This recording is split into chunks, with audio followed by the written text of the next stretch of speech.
Go ahead. Good afternoon. What a beautiful day we're enjoying, even though it's a bit overcast.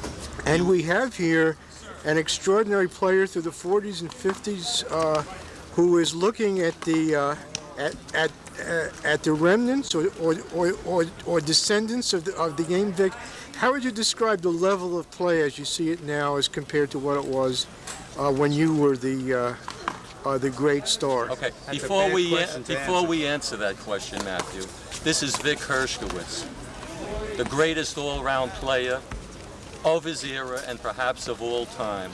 This man is a legend beyond legends, not only because of the massive amount of championships that he's won in 1, 3, and 4 wall singles and doubles, but because I've known this man for a long, long time, and he's always been a gentleman.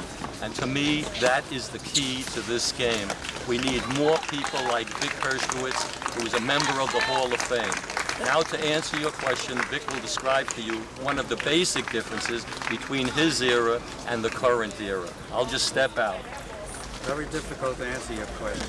I haven't seen all these boys play, but they don't have the fluid swings, they don't anticipate, they don't have the equipment with services and control.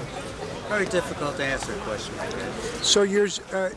So the thing that you're seeing is a very erratic craft on these people. They haven't really mastered in a systematic way all the things that they need to have out there, right? I haven't watched all the players, the ones that I have watched. I haven't seen the top players like Maisonet and Durso play. I can't tell you. I know Bike from 4-wall and 1-wall. Not 1-wall, but from 4-wall. And Bike doesn't have the game to be a 1-wall champion because he doesn't have the control. Yeah, what do you feel was the most important part of you being a champion? Was it practice? Was it nutrition? Was it observing other great players? Or were you just born a gem with all this wonderful talent? Well, I think I was born with talent that I had to develop. But let me find the right words for it. I think that the biggest thing in a sport is heart. When you have to play someone, you have no substitutions. Everything boils down to you. And it's either you or he.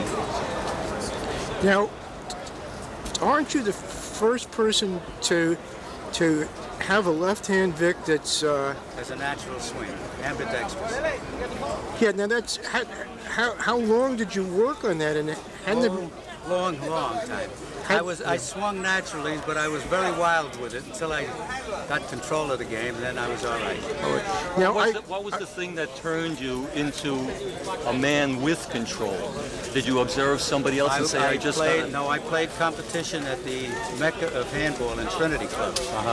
And all the champions played in Trinity Club, and I was always playing doubles with them, and eventually singles, and I mastered the control. What I did was take power off my game and just develop control, and the power came back. And how did you make the transition from one, I believe you first went from 1 to 4-wall and then ultimately to 3-wall. Right. How did you make that transition and where? Well, it took me a long time to learn the walls. I learned at the Brooklyn Central YMCA.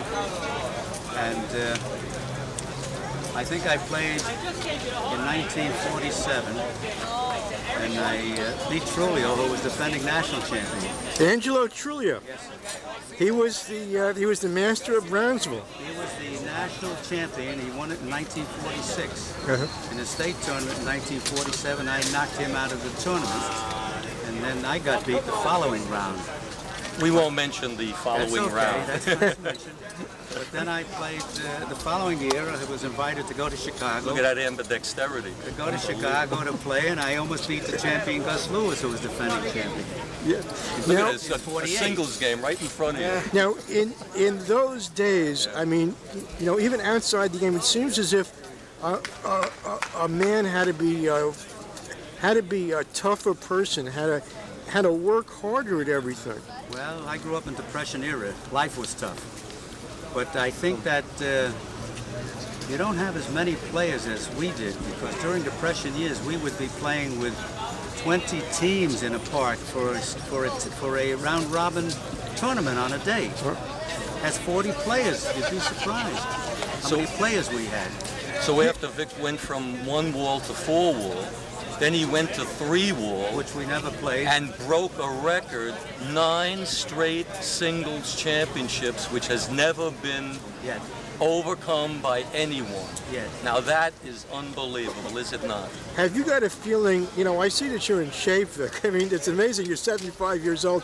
I'm going to bring the camera back, and I'm going to let the audience see that you are. 77.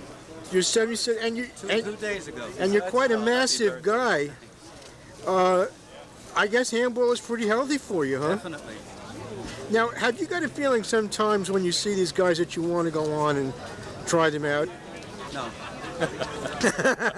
Not even in your mind? I know better. Not even in your mind? No. Because in my mind, I'm on the court when they're playing, and I seem to come out on top each time. Yeah. They don't know it, but I know. Now, how are you enjoying your vacation time in Florida? He went down to Florida. He plays in the Fort Lauderdale area at the Y, and he plays with another former singles 1 wall champion, Harold Hanff. And so these guys, they not only play handball together, but drink together. And they have fun reminiscing about all the great games. Well, we reminisce with a lot of players down there. They have a bunch of retired people. Now, I have to ask you, is the physique for a handball player, is it the massive kind of ursine appearance that you have and Steve Sandler, or is it the lean and lanky look of a Ruby Obert that is preferable? Well, when I was playing, most of the players that were on top were about 5'7" to 5'8". The taller players seem to have had trouble when a ball was hit at their legs, low, at their feet. Okay, now, could you tell us about a few of the other players? Jimmy Jacobs, I know you played him in a lot of championship matches. He had a very different style from you, didn't he? He was more of a defensive player, but he had a good offensive game. He had hook serves. He had a good offensive game, but they all had trouble with my offensive game, and they found that by putting the ball in the ceiling and bringing it back to the back wall where it would die in the corners, I would have trouble, and that's what did cause me to lose. I think the one thing that Vic did bring to the 4-wall game was an uncanny accuracy and control, and his ability to take the ball on the fly to kill the shot rather than falling into the trap of a 4-wall player and playing around the wall. He was the guy who attacked, rolled him out in either corner, and that was critical to his huge success in the game. But what I want to know now with this late date is Vic's feeling about being out in Tucson, where he was enshrined in the Handball Hall of Fame. I'd like him to describe that feeling for all of us, because it's a wonderful, magnificent thing to happen. It's a beautiful place that people have to go to see someday. I don't think it's in the right place. This is not for publication, because most people will not get to Tucson to see it. Yeah. And if it was in a local where more people would be in a place to travel through, or vacation through, they would go to see it. Well, that may change in time. I don't know. They bought the building. They own the building. Well, they can buy other buildings somewhere. Where would you recommend? In Fort Lauderdale, there where you are? No, I think that, well, we did plan on trying to have one. You know that. Phil Collins has had a place that they were going to buy. In Lantana, Florida? No, in Palm Beach, South Palm Beach. Wow. And it would have been right off of the ocean. But describe your personal feeling about seeing your picture in the Hall of Fame, which happens, I think there's only 22 or 23 or 24 You can't players. describe it. It's hard to describe. It's nice that they have it set up with the paraphernalia that they have of all the players that have played in it. And Marty Decatur, rest his soul, has a beautiful showcase there. Wow. Jimmy Jacobs has a nice showcase. Several of the clubs sent in stuff that is showcased. Unfortunately, Brighton Beach is closed, and we had a lot of stuff that we can't send from there. The New York AC, Brooklyn Central Y, we didn't send anything there. Well, the New York AC has now put into place, it's going to be there. Good. And if Sid Belinsky or Sid some of the not fellas, anymore. somebody must have those photographs that I remember seeing in the lounge at the Brooklyn Central Y. Somebody's got to bring those forward. If that doesn't work, then you have to go into your own archives, get the best pictures that you can, and we'll put it together and send it out. I donated the best I could with what I had. Unfortunately, my ex-wife threw everything away. Well, then we'll enshrine her in the Hall of Fame. I think we should enshrine her in some kind of place. Could I ask you, how would you describe Mo Ornstein? Mo Ornstein was one of the greatest doubles players that ever played one-wall handball. There was always a certain kind of gambling aspect to handball. How do you think it affected the game? It never affected my game because I never played in too many of these gambling games. Yeah. Very seldom. All I did was play at the beach where they had sweepstakes and play in tournaments and played for fun, for workouts. I never did not play with anyone that wanted to hit the ball and play. So all of the various gamblers around you stayed away from them. Well, they had certain places where the gambling went on. Yeah. A place like Avenue P, which was a very popular place for gambling. Lincoln Terrace Park was a popular place for gambling. The parks where people, all the spectators did the gambling, not the players. Right. How did you move out of the firehouse? I know you had worked as a fireman, isn't that right? That's correct. And you moved out of a job, a city job, and in one place you were a city worker, in another place you were a great hero. Had it been strange to move from? Well, I represented the fire department when I was allowed to go play. When I was allowed to go play, it was always on my own time. I had to make exchanges to get away so I could go away to play. How did you feel about the various four-wall places, the YMHA, on 92nd Street, the Union Temple? Were they various? Good hotbed for handball. Yeah. Had they had a character? I know John used to run the Union Temple in the 1940s. Had each of these places, had they had a singular character? Was there? Well, Al Stein used to run 92nd Street YMHA. Yeah. Vic, what facility, as you playing handball, gave you the greatest personal joy of just being on the court in that facility and having people observe your great ambidextrous skill? What place was that? Two places, Brighton Beach and the New York Athletic Club. Wow. So it was Brighton Beach beds for the one wall and the New York AC for the full wall. Right. You know, Matthew, Vic and other great players always inspired me to come up with some thoughts. And I just want to share with you the first part of a poem that I wrote. And I'll just get to the part about Vic, okay? And then we won't have to finish the rest. It's called Handball Dream. Arriving home from the handball court, I looked at my bed as a last resort, hit the pillow tired but serene, and dreamed a mighty fabulous dream. I became a legend like the mighty Big O, devouring players with insatiable glow, and giving my opponents delirious fits with a super serve a la Hershkowitz. Now, apropos of that, I saw a lot of movies of you, Vic, on the court. You're always so civil and so polite. You only saw four-wall. They didn't have enough movies for one-wall. That's true. We did have one clip that was supposed to be shown on television, but it got lost somehow. What do you think is necessary for handball to make it on the world scene and hopefully on the Olympic scene ultimately? What do you think is required to do that? I don't think you have enough countries involved that would want them. It's not a spectator sport because it's too small. It would have to be on television to be shown. Okay, if you had all the money in the world and you won the lottery, how would you go about making this sport worldwide stuff to look at and to enjoy the way you enjoyed playing it, the way I enjoyed playing it? I don't think I can be Bob Kendler. But that's the kind of man that you would need to be able to do. Okay, but the assumption is you just won the lottery, Vic. Yes. How would you start in getting handball on the national and international map? I would need a PR man. Okay, I'm here. Okay. And what else? Well, what else? We'd have to push and get the best players in the country and in the other countries to play and see if we can push it. So that's the key. Having great stars like you and great recent stars and current stars put on handball exhibitions so that the people who now observe it with the great degree of technology which will bring it right into their home. For instance, the Bike and Chapman match had a camera in the front wall. It had 4 split screens. It had slow motion. Do you think that's the thing that is a beginning to get this? Yes, that would be the beginning. Okay, could I ask you, could I ask you, Vic, about the killer instinct? Even though you're very polite, you certainly had the killer instinct all the time. Every sport has it. Is it something that you saw in others that kept them from being as good as they might have been if they didn't have it? Well, it was one of the characteristics that was missing. Yeah. If you take the quality of each player, one may have more talent than the other, but the bottom line is, does the guy have enough fight to punish himself to win?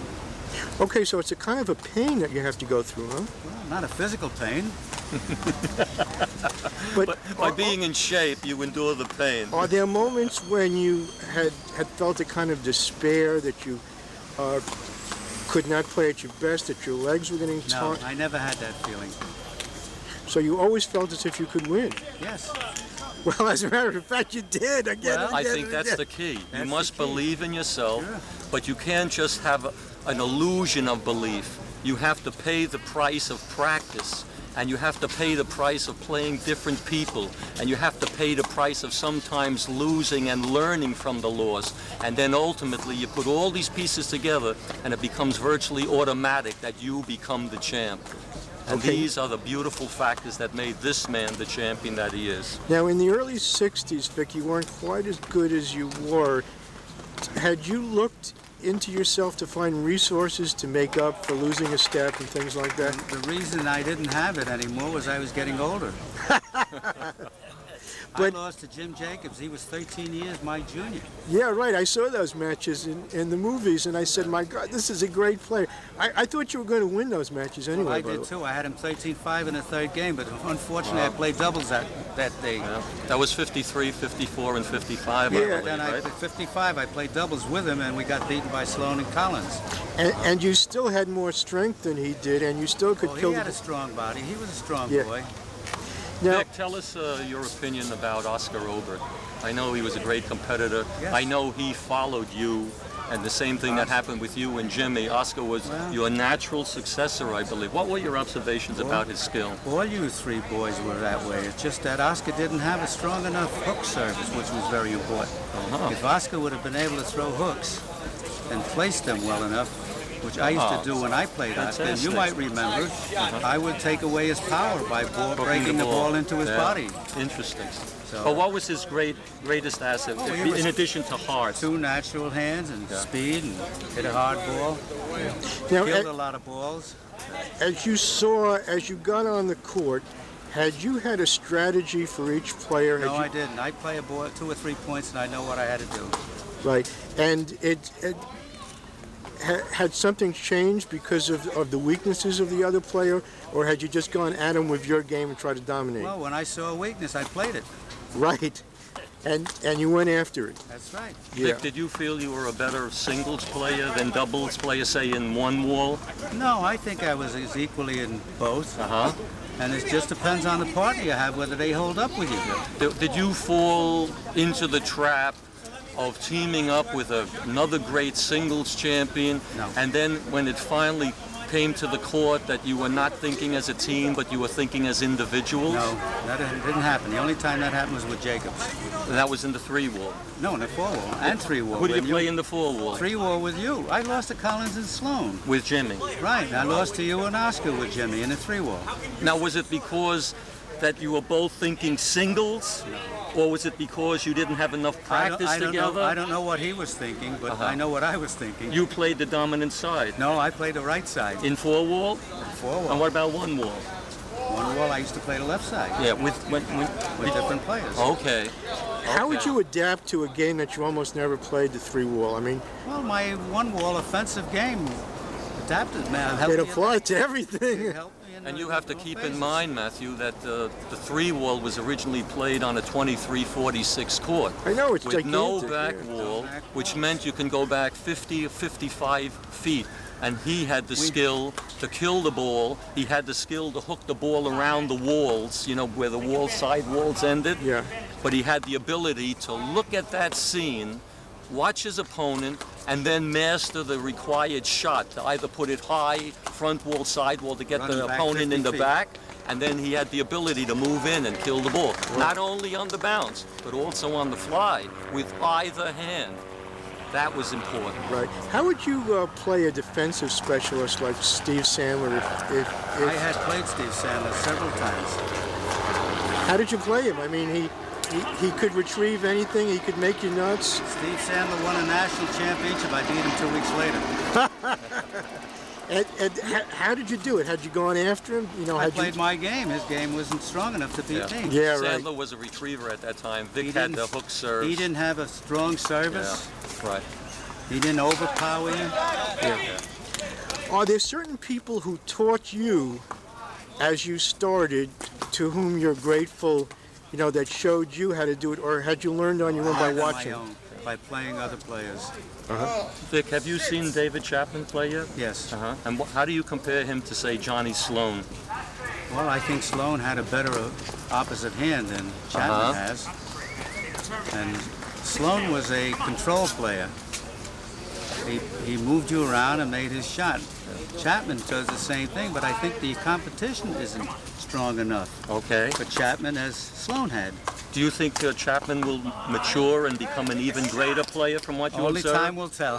What's your gut feeling about I him? have no good feeling. Okay. All right, I'm going to ask you a last question, Vic. As you come to Brooklyn, maybe 30 or 40 odd years after your reign as a kind of a king here, how do you feel about the change in the culture and the American culture in Brooklyn life? Courts are still the same. Okay, thank you very much, Vic Hershkowitz.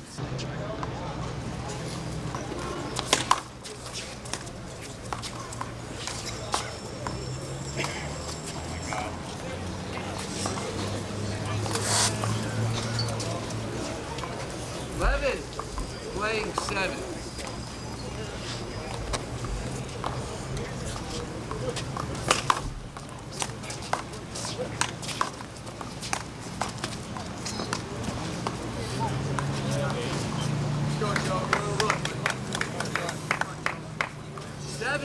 Playing 11. Screen ball.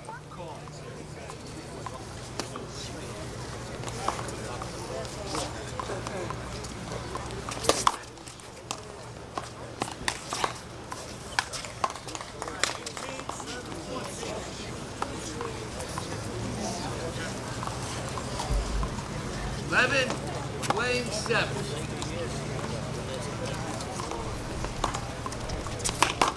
What?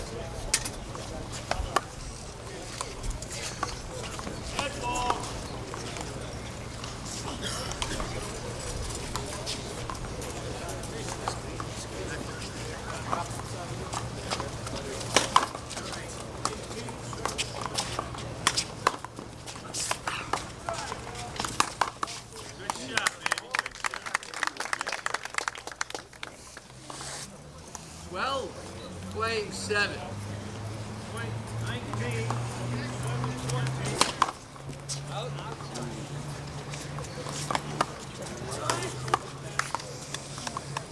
Seven, playing 12.